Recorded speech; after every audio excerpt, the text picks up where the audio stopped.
वर्दी के रौब में गुंडागर्दी मत दिखाइए। शांतिपूर्ण तरीके से हम लोग पढ़ने लिखने वाले छात्र नौजवान युवा हैं, हमें आप लोग बहकाइए मत। हम अल्टीमेटम दे रहे हैं 5 दिनों की। अगर 5 दिन में सरकार कार्रवाई नहीं करती है तो हम लोग मुख्यमंत्री नीतीश कुमार जी के आवास का घेराव करेंगे, पटना डीएम के आवास का घेराव करेंगे। में न हो तो हम स्पष्ट कहेंगे कि अगर महागठबंधन कहती है कि गरीब पिछड़ों की सरकार है, छात्र नौजवान युवाओं की सरकार है, तो इस दरिंदे के सिंह एडीएम को जल्द से जल्द बर्खास्त कीजिए, वरना बिहार का छात्र नौजवान युवा इतना आक्रोशित है।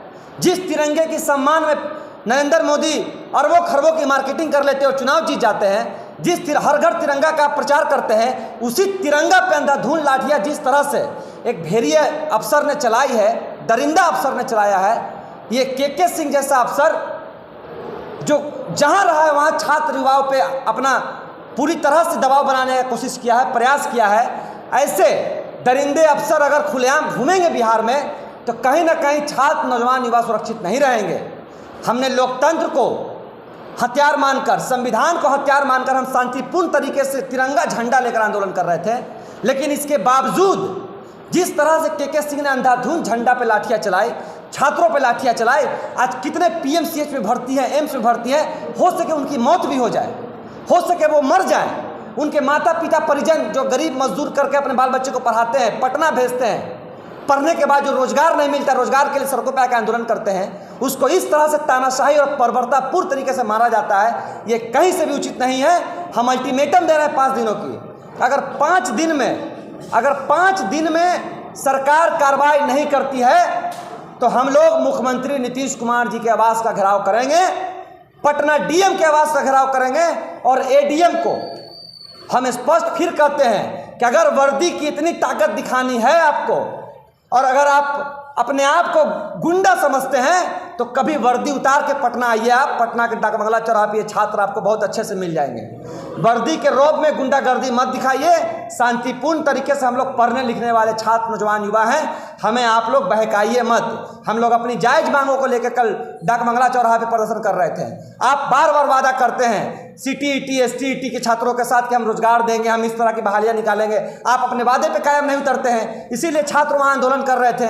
लेकिन जिस तरह से आपने कल बर्बरता पूर्वक एक गुंडा मवाली आतंकवादी को जिस तरह से पीटा जाता है, उस तरह से बीच चौराहे पे आप पीटने का काम कर रहे थे, उनकी हत्या करने का काम कर रहे थे।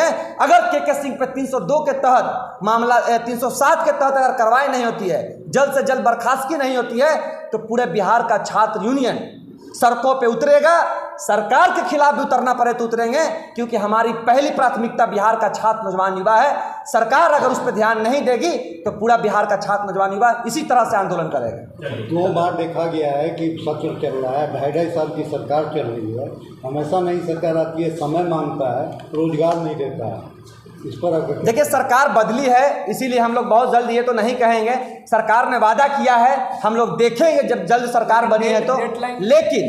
लेकिन जिस तरह से रोजगार मांगने पे छात्रों को पीटा जाता है, ये कहीं से न्यायपूर्ण नहीं है।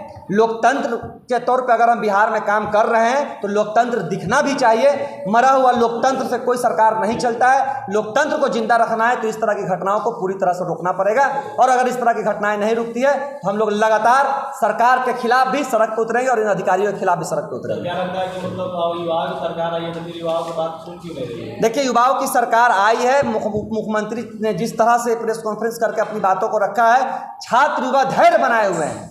अगर जल्द उन पर कार्रवाई नहीं हुई और अगर जल्द आप नहीं आके बताते हैं कि क्या कार्रवाई हुई, तो ये आक्रोश का बांध टूट जाएगा और फिर सरकार के खिलाफ भी छात्र युवा सड़क पर उतरेंगे।